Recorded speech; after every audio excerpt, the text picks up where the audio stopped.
Welcome back to my mental health and crime channel. My name is Huda London. I'm a licensed cognitive behavior therapist, that's a CBT therapist, and a licensed mental health counselor. I'd like to start by saying that this is all my thoughts and theories. May the victims rest in peace. Condolence to their families, and may the correct justice be served. These 4 beautiful victims, may they rest in peace, were not the only victims of Idaho Moscow College.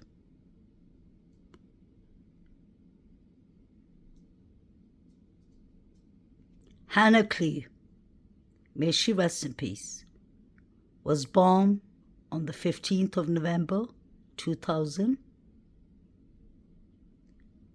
She sadly ended her life, allegedly, on the 24th of February, 2022. That is a couple of months before the 4 victims lost their life. It was said that Hannah Clee ended her own life. But what was strange was that she was found 3 days later on a bed.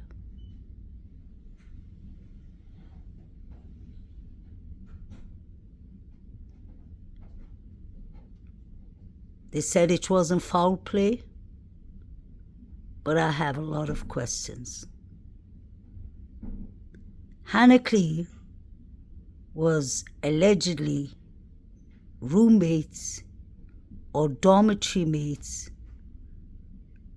with either Maddie or Kaylee. I believe it's Maddie. This comment was put up by a college student. It says, "You deserved everything that happened to you, especially after what you did to that poor girl. Your elites are all the same. I'll be reserving my spit once they properly bury you." It's heartbreaking to read it, but there's a reason I want to speak about it today. This comment was allegedly to one of the Idaho Moscow victims. I believe it was Maddie.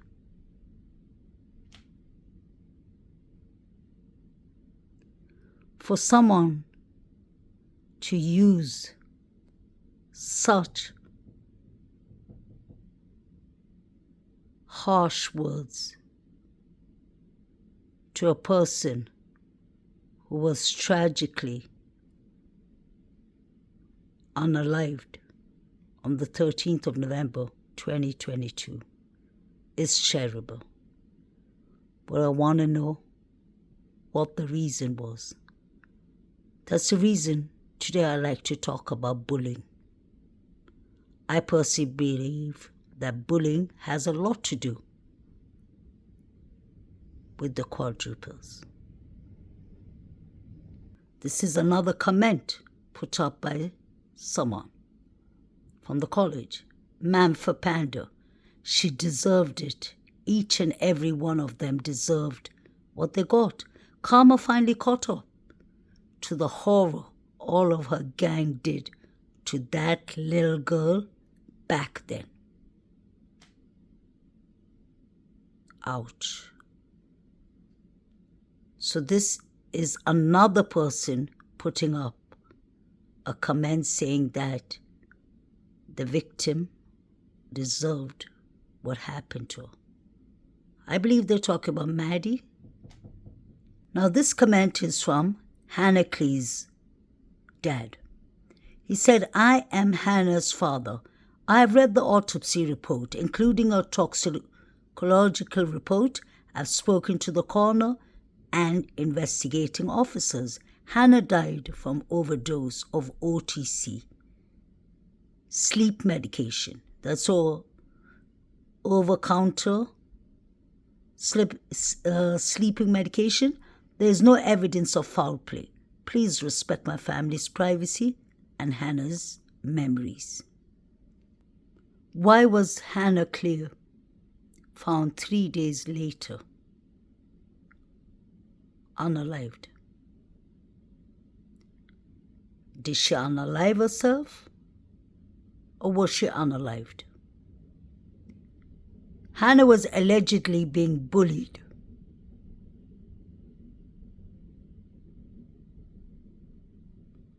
And after reading the 2 comments,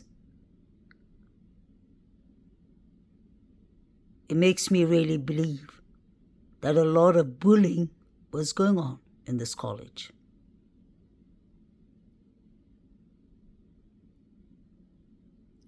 May Hannah rest in peace. I personally believe, and this is just my speculation, Hannah Clay's brother, one of her half-brothers actually, and his friend were at the Grub truck. It was always said from the beginning. It was Hannah Clay's birthday on the 15th of November. The quadruples happened on the 13th.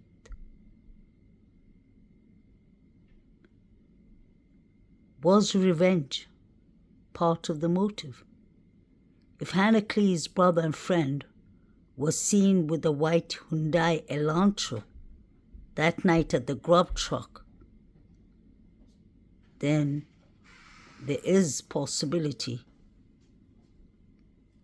that they could have come to take revenge, in my opinion. I personally believe that the guy with the black jacket and the red jumper standing in front of the cashier at the Grub truck is Hannah Clay's half-brother. Allegedly. I have sources who've been sending me information for 2 years, and one of them is a very close family member of Hannah, who told me this information. He said Hannah did not unalive herself.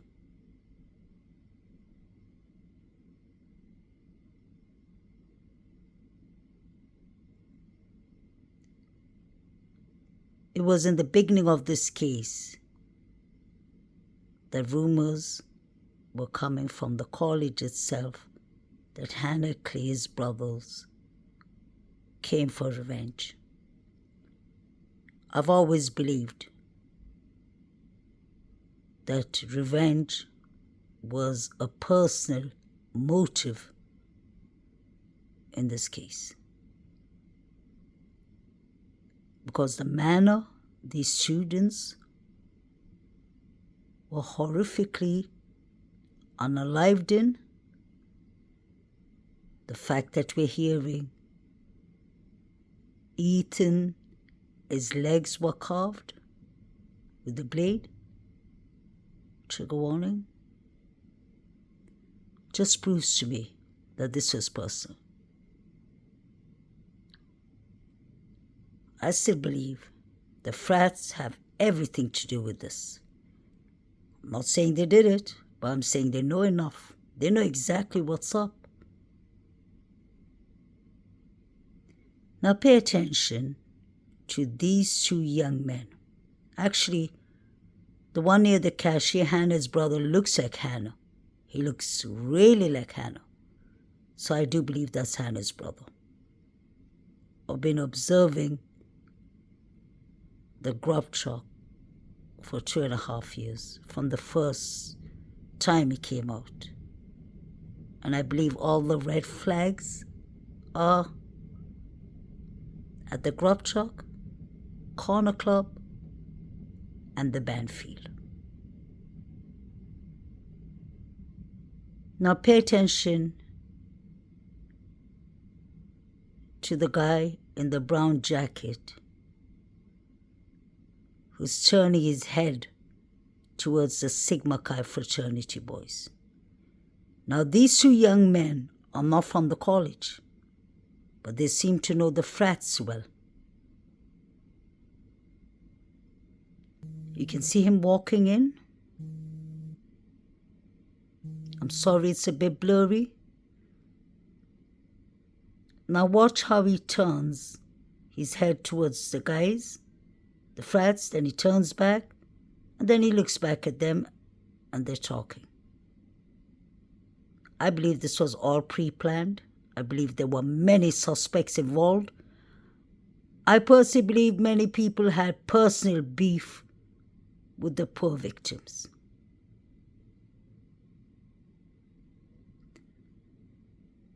The two guys pretend that they don't know each other. This guy was ordering his food, waits for his food, and when his food comes, he throws it in that bin that you see directly, without even opening his food. Pay attention. With my observation, I see people who seem to be giving signals to each other. Number 9 is going to put someone to sleep. I guess that is Maddie, because he put something in Maddie's mouth, in my opinion. Not everyone agrees to that, but we can agree to disagree. Now you have Hayden with the long hair talking on his Apple Watch.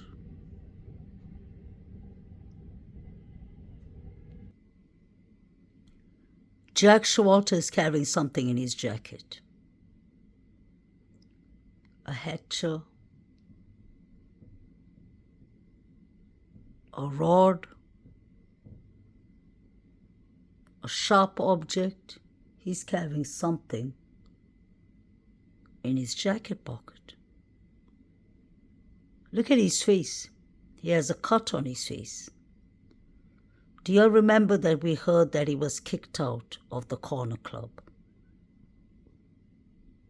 There were 2 girls, sorority girls and the auntie, who had the Grub truck, and they posted it on Facebook that Showalter was kicked out because Kaylee reported him for harassing her. I personally believe that Showalter was standing outside when he got kicked out. Look at his face. He must have had a fight even. He can't even open his right eye. It looks like he has a cut on his face. What if he was thrown out of the corner club and he waited for the girls to come down there? Because I don't believe personally that he was escorting the girls. I believe he's part of the conspiracy of whatever happened that night. And these are my reasons. Number 1, Showalter threatened Maddie. He said, you know, we are going to get you for that, Maddie. And within a couple of hours, 4 victims were unalived. Last time I checked, a threat should be taken seriously, and a threat was passed. You could even hear it from Kaylee's voice when Kaylee said, Maddie, what did you tell Adam? And Maddie said, I told Adam like everything. What do y'all think Maddie told Adam? Adam is Jack D's best friend, roommate, and his alibi.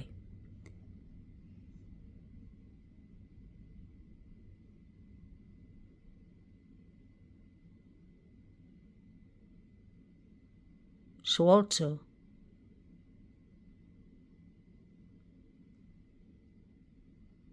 was bothering Maddie and Kaylee. The reason I believe that is because Maddie told him directly at the Grub truck. It even came out on Inside Edition and other news channels. My subscribers know me and I don't like to swear. But she said, F you, mister. And she pointed a finger towards Jovito and Showalter. And I believe she was talking to Showalter, because she doesn't seem to know Jovito.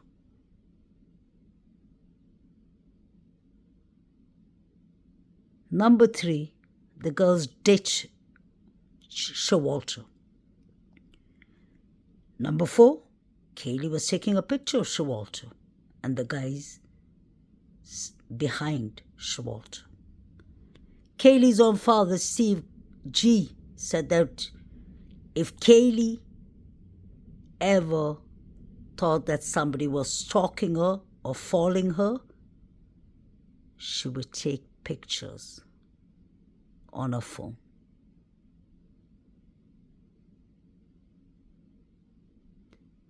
So I personally don't believe that he was escorting the girls when they ditched him there. Look at his eyes. Look at his face. All you'll need to do is go back to the Grub truck video and zoom into his face. You will see what I see.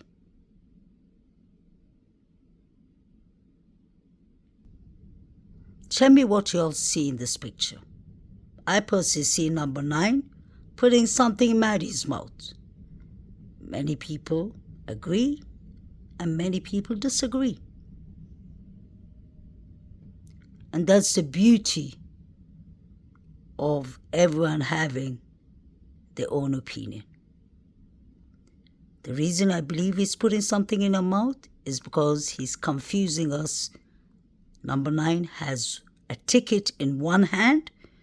He went to the corner, got something in his other hand, and look at everyone at the Grub truck, how they're watching number 9 so close to Maddie. But let's not misunderstand here. Whatever number 9 put in Maddie's mouth was not something that she didn't want, because she whispered something in his ear. Actually waited for Maddie to come. He waved his hand to Maddie. Maddie came, gave him a hug. Then she said something in his ear, and Maddie went back to Kaylee. And then Maddie comes back within a minute or two, within a couple of minutes, and number 9 goes to the corner, gets something, and puts it in Maddie's mouth. While he's doing that, I believe the girl called Peter from the sorority is standing there. You can see her talking to Kaylee. Behind Hayden, the guy with the long hair. And look at how she is looking at Maddie too. That's the reason I say this was all pre-planned. That's the reason from day one I've never changed my theory about the frats.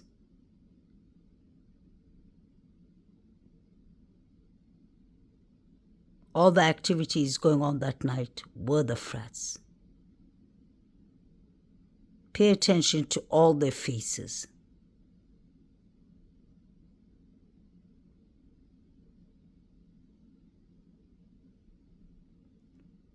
Sad. I wish we could turn back time and intervene at the Grub truck and take these 2 young victims, Maddie and Kaylee, out of this nightmare. It's heartbreaking. You can see number 9, he's at the corner there. Look at Jovito. Jovito should have been the first person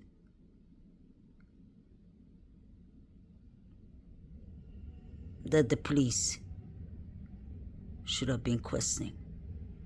But guess what? Jovito said himself he had to go the next day to the police. He went on his own terms to tell them that he saw the girls last at the Grub truck. Aren't the police supposed to go to all these people in the Grub truck, investigate them, check their flats and their dorms, if they have any weapons, shake them down?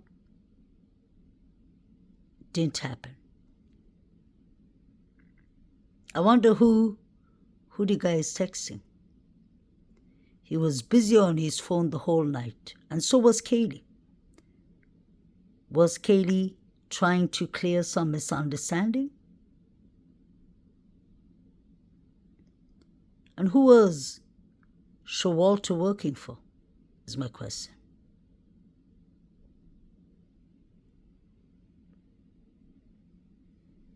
I believe everyone had a role to play that night, in my opinion.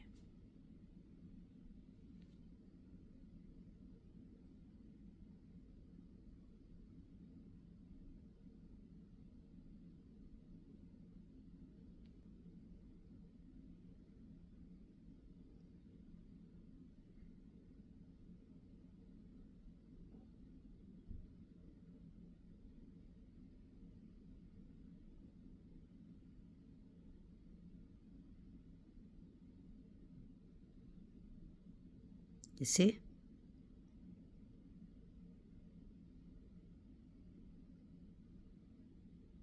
You can even see Maddie opening her mouth.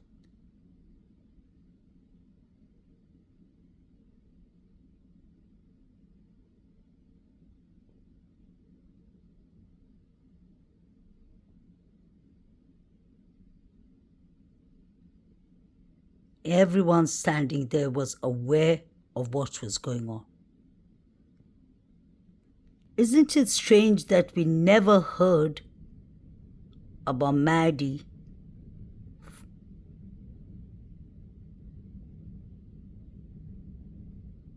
defending herself? And the coroner said the toxicological reports are not important. And if they came back negative. I refuse to believe that. The girls were intoxicated. The truth has to be told. These are college students. I can literally see number 9 putting something in Maddie's mouth. And they're trying to tell us the toxicological report was clean. My bad.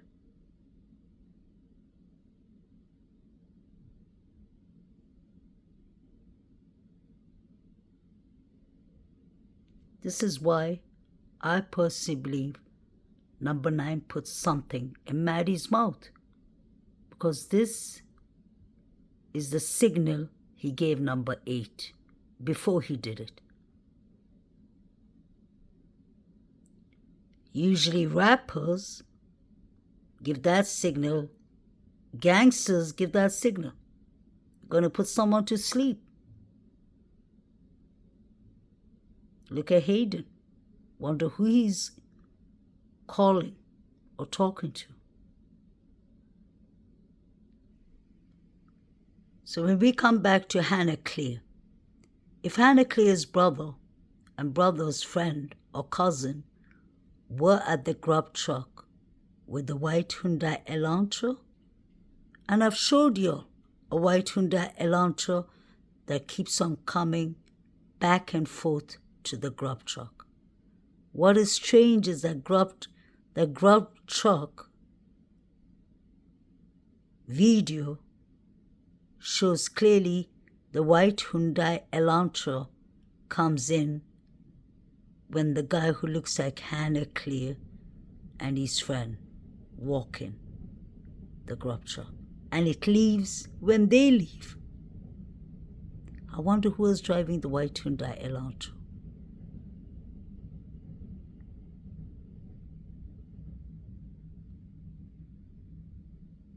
So this person believes that karma finally caught up to the girls. to one of the victims, I believe Maddie, who was bullying Hannah, allegedly. So my topic is about bullying. We have a bullying case with Hannah Clee, allegedly. Hudson Lindo, may he rest in peace, was found unalived in Paradise Creek. That's a creek that is very close to Sigma Chi fraternity. Hudson Lindo is the guy in the middle. Pay attention to the house behind him. That is 1122 Kings Road. Somebody is actually standing outside. But let's remember, it was a party house. So they had many visitors over. And Hunter was definitely there because he was always opening the door for the police when it was noise complaints. Now you see Hudson Lindo here. The night Hudson Lindo was last seen, he was at a Delta Tau Delt party. That's his frat's party. And guess who is in the same frat as Hudson Lindo, may rest in peace? No other than hoodie guy Showalter. Showalter was kicked out of his frat for unaliving animals and throwing them around. He was kicked out of his frat because Ethan reported him for harassing females. He was kicked out of the corner club that night because he was harassing Kaylee and Maddie.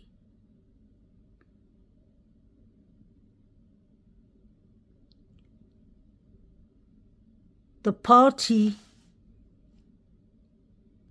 Hudson Lindo was last seen in, the Delta Tau Delt party, was attended by many people. And Xana, Maddie's boyfriend, and Showalter attended that party. That was the last time this young man was seen. He was found unalived in a frozen creek. I wonder if it was about hazing. I wonder if they bullied him to death. What did they do to this young man? It was ruled out as an accident and not foul play. Hannah Clay was ruled out as an accident, unaliving, that she unalived herself, although the college students are saying she was bullied till she unalived herself. So we are talking about the Idaho 4, Hudson Lindo 5, and Hannah Clay 6. 6 people were unalived in the year 2022 in Idaho, Moscow. They all couldn't have been a coincidence.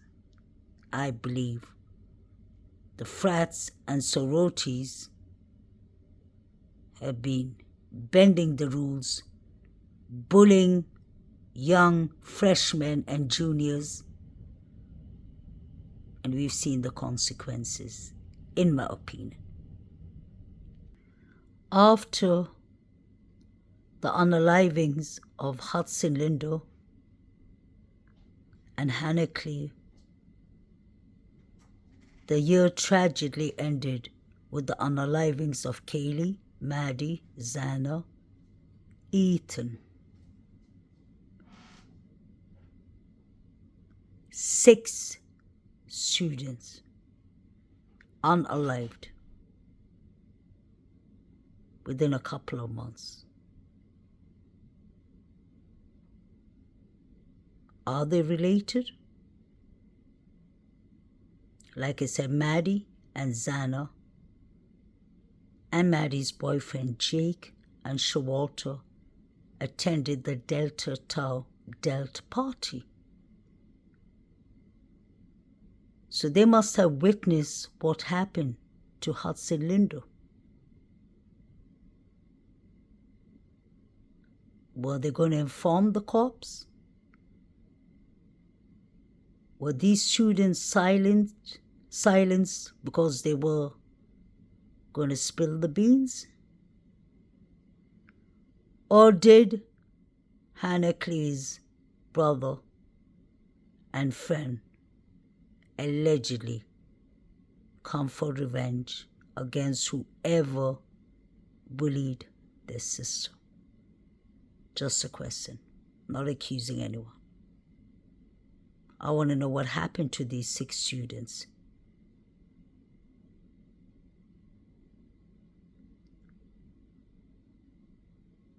Why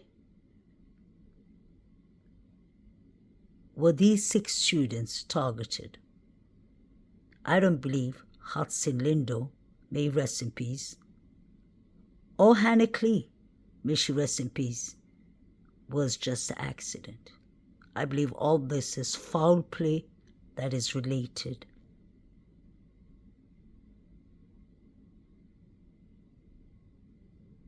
to whatever happened that night.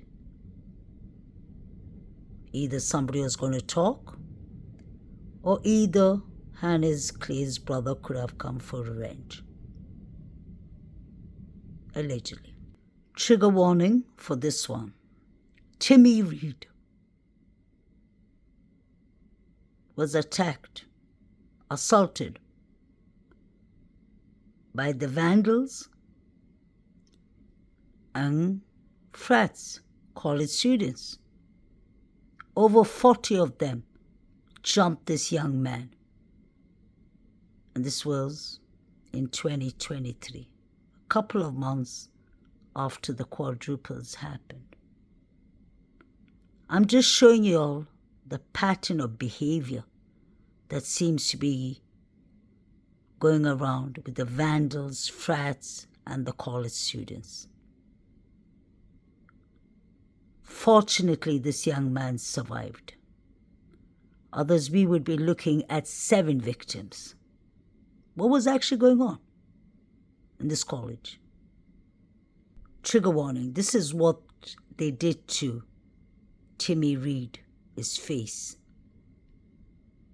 I'm sure his injuries are worse in his body. Just because they weren't invited to his party, this is the results of what they did. As he was attacked by a group of other students, including some vandal football players. That student's family is now demanding answers. Timmy Reed was planning on hosting a party that night, but when the group showed up, Timmy asked them to leave. Then he says they punched him, knocking him unconscious. Now, Timmy's dad, Nick Reed, says the university is dragging their feet on the investigation. I know the police investigation is ongoing, but we feel like the university could have done more. The University of Idaho said today they are taking this seriously. Moscow police told our sister station in Spokane they still have one more search warrant to serve in their investigation. Meantime, the Reeds are waiting for more concrete answers about what happened. I hope Tim Reed and his father got a proper investigation done. They attacked this young man because they weren't invited to his party. These youngins are aggressive. This is past bullying. And thank God, Timmy Reed is alive.